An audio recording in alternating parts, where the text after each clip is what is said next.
ಮಂತ್ರಿ ಮಾಡಿ ಅಂತ ಶಿವಲಿಂಗೇಗೌಡರ ಬೆಂಬಲಿಗರು ಕೇಳಿಕೊಳ್ಳುತ್ತಾರೆ. ಸಿದ್ದರಾಮಯ್ಯನವರು ಕುತ್ಕೊಳಪ್ಪ ಅಂತ ಹೇಳ್ತಾರೆ. ಅದಾದ ನಂತರ ಇನ್ನೊಂದಿಷ್ಟು ಘೋಷಣೆಗಳು ಜಾಸ್ತಿ ಆಗುತ್ತೆ. ಸಿದ್ದರಾಮಯ್ಯನವರು ಅಲ್ಲಿಂದ ಆಚೆ ಹೋಗ್ತಾರೆ. ಆಚೆ ಹೋಗಕ್ಕ ನಿಮ್ಮ ಇರೋದಲ್ಲಿ ಮಾನ್ಯ ಮುಖ್ಯಮಂತ್ರಿಗಳೇ, ಅವರ ಅಭಿಮಾನಿಗಳು ಅವ್ರು ಕೇಳ್ತಾರೆ.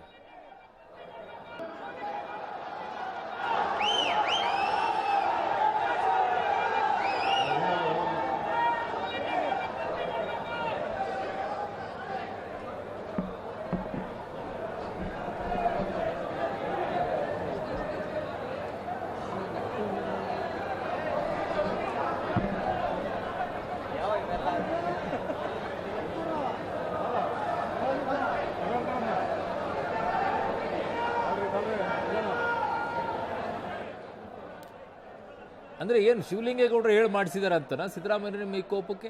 ಅವರ ಅಭಿಮಾನಿಗಳು ಅವ್ರ ರೀತಿ ಘೋಷಣೆಗೆ ಹೋಗ್ತಾರೆ. ಈಗ ಮೈಸೂರಿಗೆ ಹೋಗಿದ್ರಿ, ನಿಮ್ಮ ಪರವಾಗಿ ಘೋಷಣೆಗೆ ಹೋಗಿದ್ರು, ಅವಾಗ ಖುಷಿ ಆಯಿತು, ಮುಖದಲ್ಲಿ ನಗು ಇತ್ತು. ಈಗ ಪಾಪ ಶಿವಲಿಂಗೇಗೌಡರ ಪರವಾಗಿರುವಂಥ ಅವರ ಕಾರ್ಯಕರ್ತರು, ಅವರ ಬೆಂಬಲಿಗರು ಎಲ್ಲ ಘೋಷಣೆಗೆ ಹೋಗಿದ್ದಾರೆ.